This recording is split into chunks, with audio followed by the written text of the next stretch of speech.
आज के क्लास में सरकारी बजट और अर्थव्यवस्था चैप्टर से एक प्रश्न, सरकारी बजट से आप क्या समझते हैं, इस पर विमर्श करेंगे। चलिए हम लोग आज की चर्चा को प्रारंभ करें।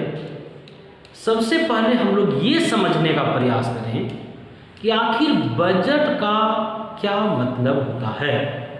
हम सभी लोग अपने अनुमानित आय का और अपने अनुमानित व्यय का, अनुमानित खर्चों का एक रिकॉर्ड बनाते हैं, एक विवरण बनाते हैं। इस विवरण को हम लोग बजट कहते हैं। कोई भी व्यक्ति, कोई भी परिवार, कोई संस्था जब अपने अनुमानित आय का और अपने अनुमानित खर्चों का एक रिकॉर्ड बनाएगा, एक विवरण बनाएगा, तो इस विवरण को हम लोग बजट के नाम से जानते हैं। यही काम हर देश की सरकार भी करती है।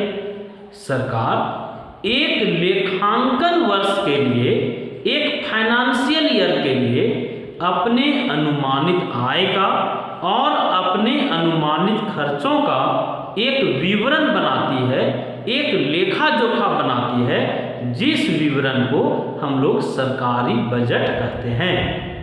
हम लोग ये देखें कि बजट कोई निजी व्यक्ति भी बनाता है, कोई निजी परिवार भी बनाता है, एक परिवार भी अपने लिए बजट बनाता है, कोई संस्था भी अपना बजट बनाता है और सरकार भी अपना बजट बनाती है। अब प्रश्न यहाँ ये उठता है कि जब हम लोग अपना बजट बनाते हैं, कोई निजी व्यक्ति अपना बजट बनाता है और सरकार अपना बजट बनाती है, तो आखिर दोनों में मूलभूत अंतर कुछ है या नहीं है। पहले हम लोग ये जान लें कि लोगों के बजट में और सरकार के बजट में समानता है या कुछ मूलभूत अंतर है। लोगों के बजट और सरकार के बजट में कुछ मूलभूत अंतर है। पहले हम लोग उन अंतरों को समझने का प्रयास करते हैं।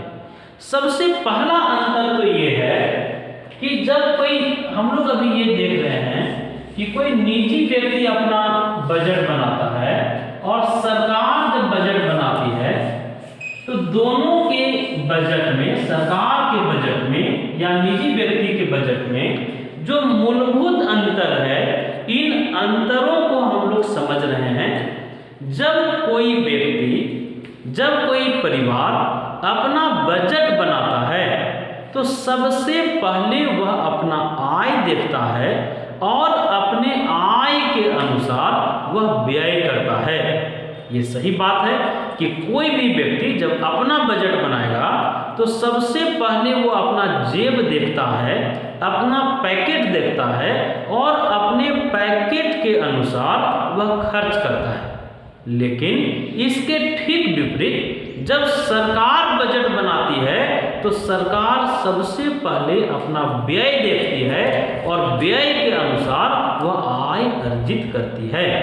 तो हम लोग पहला मूलभूत अंतर देखें कि हम लोग जब बजट बनाएंगे तो सबसे पहले अपना इनकम देखेंगे, उसके अनुसार हम लोग व्यय करते हैं।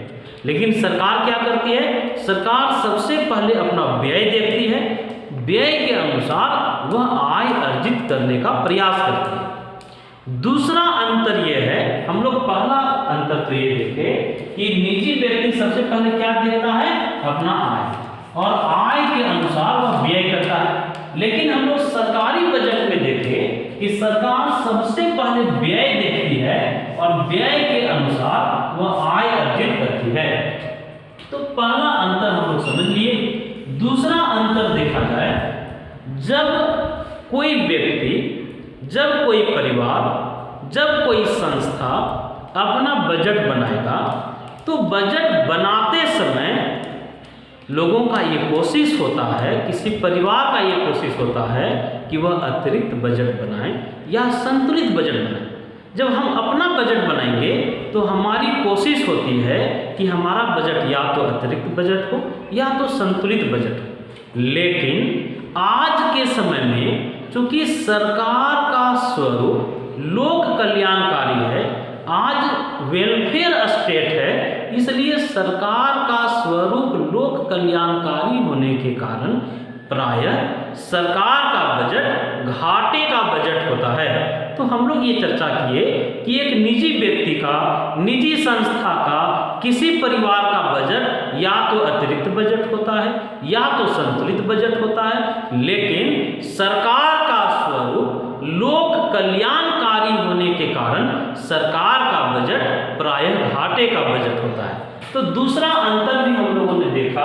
दूसरा अंतर देखिए कि लोगों का बजट कैसा होता है, तो संतुलित होगा, संतुलित बजट लोग बनाने का प्रयास करते हैं, या लोगों का बजट कैसा होता है, तो अतिरिक्त बजट होता है, अतिरिक्त बजट लोग बनाते हैं। फिर हम लोग ये चर्चा किए कि जो सरकार का बजट है वो प्रायः कैसा होता है, तो घाटे का बजट होता है। तो हम लोग दो अंतर देख लिए कि किसी व्यक्ति का बजट, किसी परिवार का बजट अतिरिक्त बजट होगा या संतुलित बजट होगा, लेकिन प्रायः सरकार का बजट कैसा बजट रहता है, घाटे का बजट। तीसरा मूलभूत अंतर यह है कि हम लोगों का बजट एक निश्चित समय के लिए नहीं होता है। इसको ऐसे समझिए कि कोई व्यक्ति 6 महीने के लिए अपना बजट बना सकता है, 1 महीने के लिए बजट बना सकता है, 2 साल के लिए बजट बना सकता है। तो हम लोगों का बजट अपनी इच्छा अनुसार उसकी समय अवधि तय होती है, लेकिन जो सरकार का बजट होता है वह एक लेखांकन वर्ष के लिए होता है, एक वित्तीय वर्ष के लिए होता है। हम लोग ये देखें कि लोग, परिवार या संस्थाएं अपना बजट अपने इच्छानुसार वो समय अवधि निर्धारित करते हैं लोग, लेकिन सरकार का बजट एक लेखांकन वर्ष के लिए होता है, एक वित्तीय वर्ष के लिए होता है। तो हम लोग 3 अंतर देखें कि सरकार का बजट एक वित्तीय वर्ष के लिए होगा। और हम लोग ये बात जानते हैं कि वित्तीय वर्ष भारत में कब से कब है, तो भारत का वित्तीय वर्ष 1 अप्रैल को शुरू होगा, 1 अप्रैल को शुरू होता है और 31 मार्च को समाप्त होता है। तो हम लोग ये चर्चा कर लिए कि सरकार का बजट एक लेखांकन वर्ष के लिए होता है और अभी वर्तमान में सरकार का लेखांकन वर्ष 1 अप्रैल से 31 मार्च होता है। लोगों का बजट अपनी इच्छानुसार लोग अपने समय अवधि का निर्धारण करेंगे, लेकिन सरकारी बजट एक लेखांकन वर्ष के लिए होता है। तीसरा अंतर हम लोग देख लिए। चौथा अंतर बहुत ध्यान से समझिएगा। जब हम लोग अपना बजट बनाते हैं तो हम लोगों का बजट प्रायः गोपनीय होता है। हम लोग कितना कमाते हैं, कितना खर्च करते हैं, किससे पैसा लेते हैं, किसको देते हैं, ये हम लोग छिपा के रखते हैं, ये गोपनीय होता है।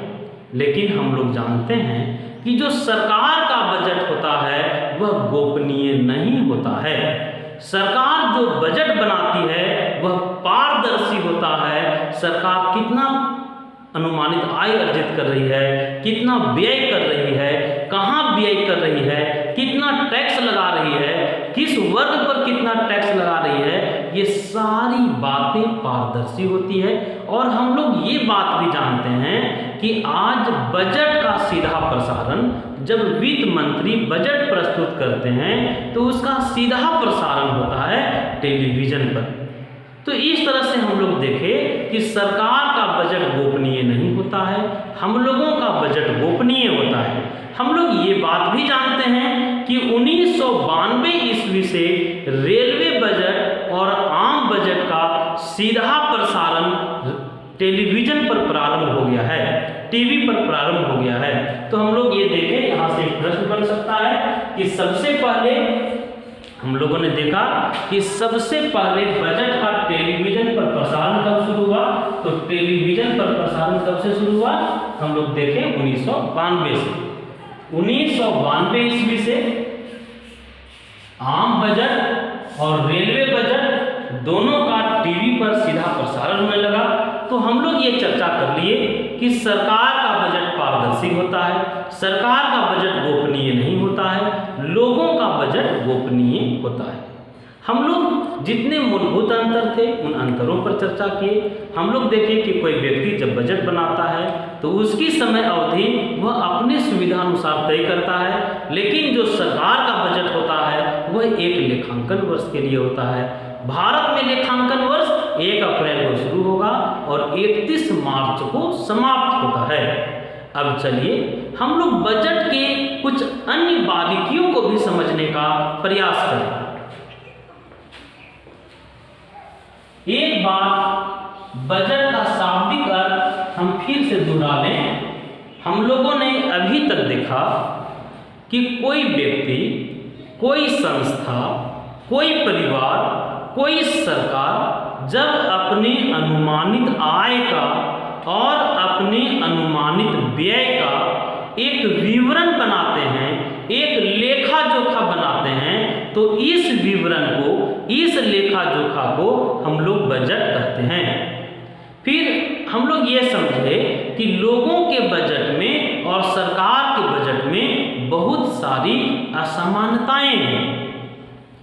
सरकार के जितने भी विभाग होते हैं, सभी विभाग अपने अपने विभागों के अनुमानित आय का और अनुमानित व्यय का एक विवरण बनाते हैं, एक लेखा जोखा बनाते हैं। इस विवरण को उप बजट कहा जाता है। ध्यान से सुनिएगा। हम लोग देखें कि सरकार के जितने भी विभाग होते हैं, सभी विभाग अपने अपने विभागों के अनुमानित आय और अनुमानित व्यय का एक रिकॉर्ड बनाते हैं, एक विवरण बनाते हैं। इस विवरण को आर्थिक भाषा में उप बजट कहा जाता है। जब इन उप बजटों को मिला दिया जाता है तो इन उप बजटों के मिलने से एक केंद्रीय बजट बन जाएगा, जिस केंद्रीय बजट को हम लोग सरकारी बजट या आम बजट कहते हैं। एक बार रिपीट करते हैं। हम लोगों ने देखा कि सरकार के जितने भी विभाग हैं, सरकार के जितने भी डिपार्टमेंट हैं, सभी डिपार्टमेंट अपने अपने डिपार्टमेंट के अनुमानित आय का और अनुमानित खर्च का एक विवरण बनाते हैं। यह विवरण उप बजट के नाम से जाना जाता है। इन उप बजटों को मिलाने के बाद एक केंद्रीय बजट बन जाता है, जिस केंद्रीय बजट को हम लोग सरकारी बजट के नाम से जानते हैं। बजट फ्रेंच शब्द बोगेट से बना है और बोगेट का शाब्दिक अर्थ होता है चमड़े का थैला। यहाँ से प्रश्न कई बार पूछे जाते रहे हैं कि बजट किस शब्द से लिया गया है, तो बजट बोगेट शब्द से लिया गया है और बोगेट एक फ्रेंच शब्द है जिसका शाब्दिक अर्थ होता है चमड़े का थैला। तो हम लोगों ने अभी तक जो चर्चा किया, ये देखा कि सरकार के जितने भी विभाग हैं, सभी विभाग अपने अपने विभागों के अनुमानित आय का और अनुमानित व्यय का विवरण बनाएंगे। यह विवरण उप बजट है।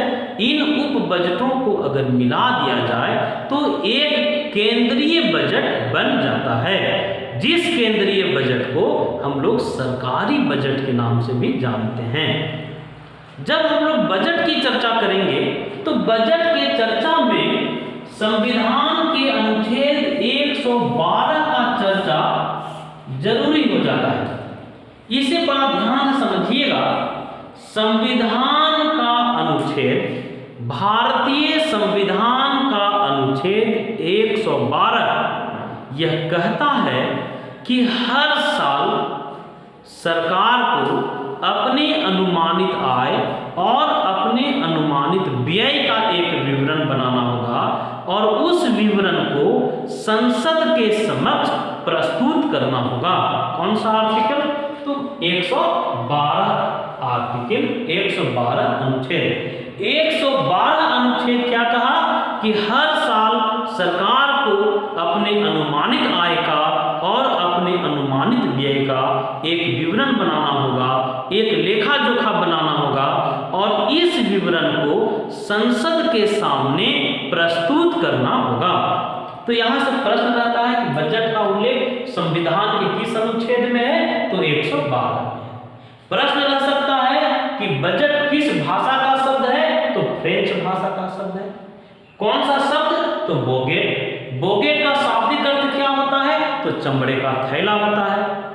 बजट का उल्लेख संविधान के किस अनुच्छेद में है, तो हम लोगों ने देखा कि भारत के संविधान का अनुच्छेद 112 में बजट का उल्लेख है। संविधान का 112 अनुच्छेद क्या कहता है कि हर साल सरकार को अपने अनुमानित आय का और अपने अनुमानित व्यय का एक विवरण बनाना होगा, एक लेखा जोखा बनाना होगा और इसे संसद के सामने स्वीकृति के लिए प्रस्तुत करना होगा। हम लोग ये बात जानते हैं कि हर साल पहले फरवरी महीने के लास्ट में वित्त मंत्री बजट प्रस्तुत करते थे लोकसभा में, लेकिन 2017-18 का जो साल है इसमें बजट में बहुत सारे बदलाव किए गए। उन बदलावों को आप ध्यान से देखिएगा, इससे कई बार ऑब्जेक्टिव प्रश्न रहे हैं, कॉम्पिटिटिव परीक्षाओं में प्रश्न रहते हैं। 2017-18 के बजट से क्या क्या मूलभूत बदलाव किए गए हैं। सबसे पहला तो मूलभूत बदलाव ये किया गया कि बजट पहले प्रस्तुत किया जाता था 28 फरवरी को। 28 फरवरी को या फरवरी के अंत में वित्त मंत्री लोकसभा में बजट प्रस्तुत करते थे। बजट कब प्रस्तुत किया जाता था, तो हम लोग देखें बजट प्रस्तुत किया जाता था 28 फरवरी या फरवरी के अंत में लोकसभा में। कौन प्रस्तुत करते थे, तो वित्त मंत्री प्रस्तुत करते थे। लेकिन 2017-18 के बजट से यह परंपरा टूटी और बजट प्रस्तुत करने का जो अवधि निर्धारित किया गया वो निर्धारित किया गया 1 फरवरी। तो पहली बात तो हम लोगों ने देखा कि 2017-18 का जो बजट है उसमें बजट प्रस्तुत करने का जो तारीख था उसमें परिवर्तन किया गया। पहले बजट 28 फरवरी को प्रस्तुत किया जाता था और अब बजट 2017-18 से 1 फरवरी को प्रस्तुत किया गया।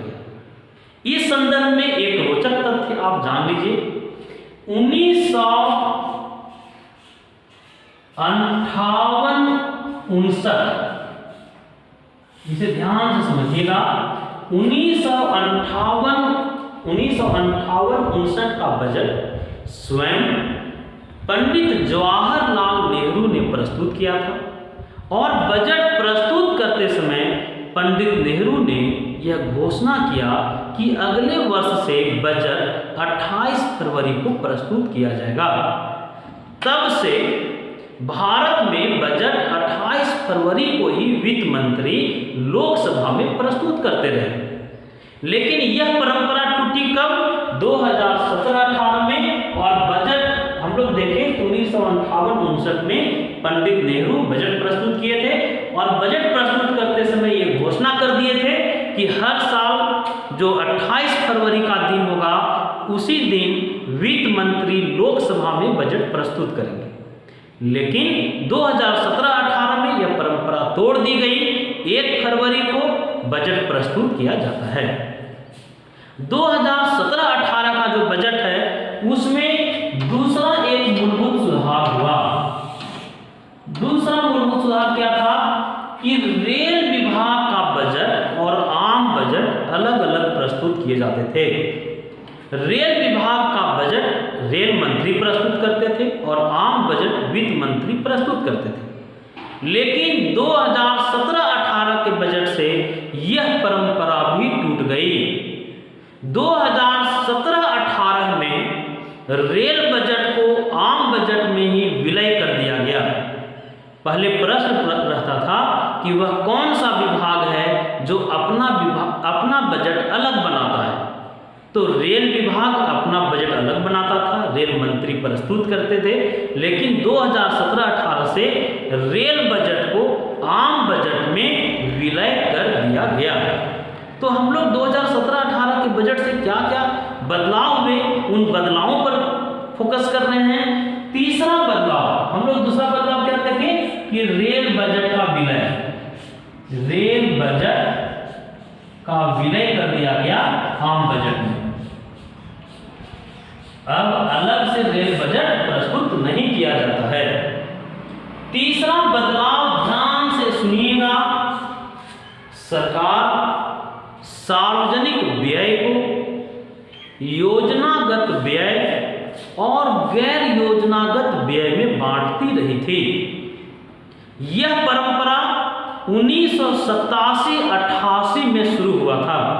ध्यान से सुनिएगा, यहां से ऑब्जेक्टिव प्रश्न बनते रहे हैं।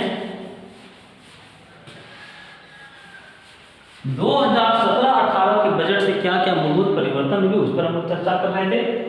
तीसरा हम लोग चर्चा किए 2017-18 में क्या हुआ कि जो योजनागत व्यय है,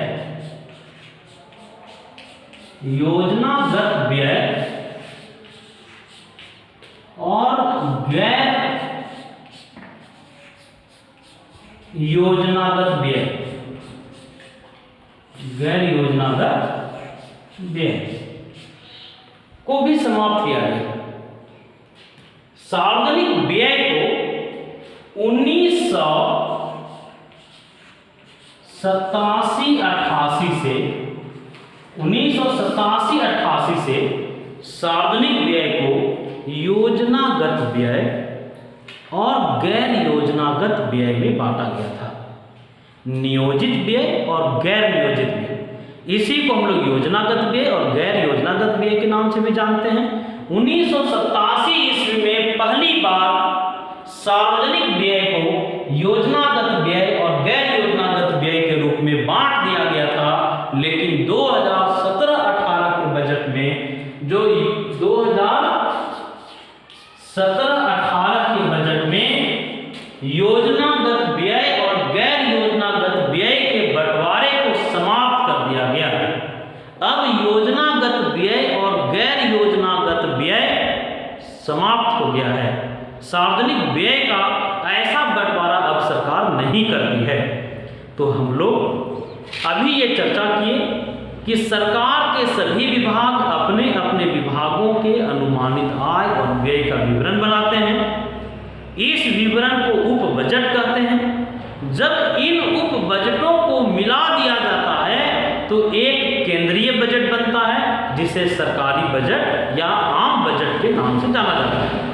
हम लोग ये भी चर्चा किए कि 2017 और 18 का साल बजट के इतिहास में कुछ नए परिवर्तनों का साल रहा। 2017-18 के बजट में 3 बदलाव हुए। पहला बदलाव, बजट प्रस्तुत करने का जो टाइमिंग था, जो बजट प्रस्तुत करने का जो तारीख था 28 फरवरी, इसे समाप्त करके 1 फरवरी कर दिया गया है। हम लोग ये भी चर्चा किए कि 1958-59 के बजट में पंडित जवाहरलाल नेहरू ये बजट स्वयं प्रस्तुत किए थे, 1958-59 का बजट, और ये तय किए थे कि हर साल भारत में 28 फरवरी के दिन वित्त मंत्री लोकसभा में बजट प्रस्तुत करेंगे। 2017-18 में यह परंपरा टूटी। रेल विभाग का बजट अलग बनता था, उसका विलय कर दिया गया आम बजट में। और तीसरा हम लोग चर्चा किए कि जो योजनागत व्यय है और जो गैर योजनागत व्यय है, इसे समाप्त कर दिया गया 2017-18 में। हम लोग फिर चर्चा किए थे कि भारत का संविधान का अनुच्छेद 112 क्या कहता है कि हर साल सरकार को अपने अनुमानित आय का और अपने अनुमानित व्यय का एक विवरण बनाना होगा और उस विवरण को भारतीय संसद के सामने प्रस्तुत करना होगा। तो हम लोग इस प्रकार से कह सकते हैं कि देश की विधायिका, देश के कार्यपालिका पर आर्थिक नियंत्रण करने के लिए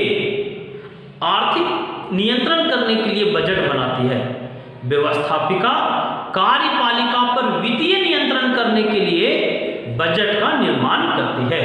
ये कौन सा अनुच्छेद कहता है? 112 अनुच्छेद। अब एक रोचक बात है बजट के संदर्भ में, उसे ध्यान से सुनिएगा। बजट वित्त मंत्री प्रस्तुत करते हैं और वित्त मंत्री के बारे में कहा जाता है कि जब वित्त मंत्री बजट प्रस्तुत करते हैं तो बजट प्रस्तुत करते समय वित्त मंत्री की स्थिति या वित्त मंत्री की तुलना एक पिता से किया गया। वित्त मंत्री की तुलना एक पिता से किया गया, एक ऐसा पिता जिसकी 2 बेटियां हैं। एक बेटी की शादी वह पिता कुम्हार से कर दिया है और एक बेटी की शादी किसान से कर दिया है। आप कल्पना कीजिए कि एक पिता है, उसकी एक बेटी की शादी किसान से हो गई है और एक बेटी की शादी कुम्हार से हो गई है। वह पिता कुम्हार के यहाँ जाता है, कुम्हार बोलता है कि भगवान से मनाइए, भगवान से दुआ कीजिए कि पानी न गिरे। लेकिन वही पिता जब किसान के यहाँ जाता है तो वह किसान के यहाँ जाएगा तो किसान के यहाँ जो विवाहित बेटी है वह कहेगी कि भगवान से मनाइए कि मूसलाधार बारिश हो, खूब पानी पड़े। वह पिता असमंजस में पड़ जाएगा कि अगर एक बेटी का सपना पूरा करने के लिए अगर वह मन्नत मांगता है तो दूसरे बेटी का सपना चकनाचूर हो जाता है। अगर खूब पानी होगा तो कुम्हार को नुकसान होगा, लेकिन किसान को लाभ होगा। तो वह पिता असमंजस में पड़ जाता है, दोनों बेटियों को एक साथ वह खुश नहीं कर सकता है। ठीक उसी प्रकार से देश के वित्त मंत्री की भी स्थिति होती है जब वह बजट प्रस्तुत कर रहे होते हैं। ऐसा तुलना इसलिए कि वित्त मंत्री जब अमीर वर्ग को खुश करना चाहता है तो गरीब वर्ग के हितों को नजरअंदाज करना पड़ता है। जब गरीब के हितों को ध्यान में रखता है तो अमीर वर्ग के हितों के साथ समझौता करना पड़ता है। अमीर और गरीब दोनों को खुश वित्त मंत्री एक साथ करने का प्रयास तो करता है, लेकिन वो प्रयास सफल नहीं हो पाता है। गरीब को खुश करने के लिए अमीर वर्ग से अधिक टैक्स लेता है। तो यहाँ हम लोगों ने चर्चा किया कि हर साल वित्त मंत्री फरवरी महीने के लास्ट में लोकसभा में बजट प्रस्तुत करते हैं। हम लोगों ने देखा संविधान का अनुच्छेद 112 जिसमें बजट का उल्लेख है। हम लोग ये भी चर्चा किए कि बजट किस शब्द से बना, तो बजट बोगेट शब्द से बना है। ये फ्रेंच शब्द है और इसका शाब्दिक अर्थ होता है चमड़े का थैला। कुछ रोचक तथ्य जो बजट से जुड़े हुए हैं उस पर हम लोग चर्चा कर लें। सबसे पहली बात, जब हम लोग बजट की बात करें तो आर्टिकल 265 संविधान का अनुच्छेद 265 को ध्यान से समझना पड़ेगा। कई बार कॉम्पिटिटिव एग्जाम में प्रश्न रहे हैं इससे कि अनुच्छेद 265 क्या कहता है। अनुच्छेद 265 कहता है कि कानूनी प्रावधान के बिना कोई भी कर न तो लगाया जा सकता है और न ही उस कर की वसूली हो सकती है। कौन सा आर्टिकल? 265। ध्यान से सुनिएगा, संविधान का अनुच्छेद 265 क्या कहता है कि कोई भी कर कानूनी प्रावधान के बिना न तो लगेगा और न ही उस कर को वसूला जा सकता है। कौन सा आर्टिकल? 265। अब आर्टिकल ध्यान से देखिएगा 266 बहुत महत्व का आर्टिकल है। कहता है कि संसदीय अनुमति के बिना सरकार अठन्नी भी खर्च नहीं कर सकती है। कौन सा आर्टिकल? 266। हम लोग 2 आर्टिकल के बारे में चर्चा की। 265 अनुच्छेद क्या कहता है कि बिना कानूनी प्रावधान का कोई भी टैक्स नहीं लगेगा और न ही टैक्स लेकिन 266 अनुच्छेद कहता है कि संसदीय अनुमति के बिना सरकार व्यय नहीं कर सकती है। कोई भी खर्च करने के लिए, 1 रुपया भी खर्च करने के लिए सरकार को संसद की अनुमति लेना होता है। तो संसदीय अनुमति के बिना कोई भी व्यय नहीं हो सकता है, ये आर्टिकल 266 कहता है। कुछ रोचक तथ्य और आप देख लें। स्वतंत्र भारत, जब भारत स्वतंत्र हुआ तो स्वतंत्र भारत का पहला बजट 26 नवंबर 1947 को प्रस्तुत हुआ था। भारत के प्रथम वित्त मंत्री थे सनमुखम सेठी। ध्यान से सुनिएगा, भारत के प्रथम वित्त मंत्री थे सनमुखम सेठी।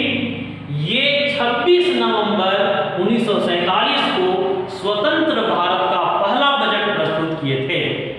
लेकिन स्वतंत्र भारत और गणतंत्र भारत दो अलग चीज है। गणतंत्र भारत से भी प्रश्न आता है कि गणतंत्र भारत का पहला बजट कौन प्रस्तुत किए, तो गणतंत्र भारत का पहला बजट प्रस्तुत किए थे जॉन मथाई।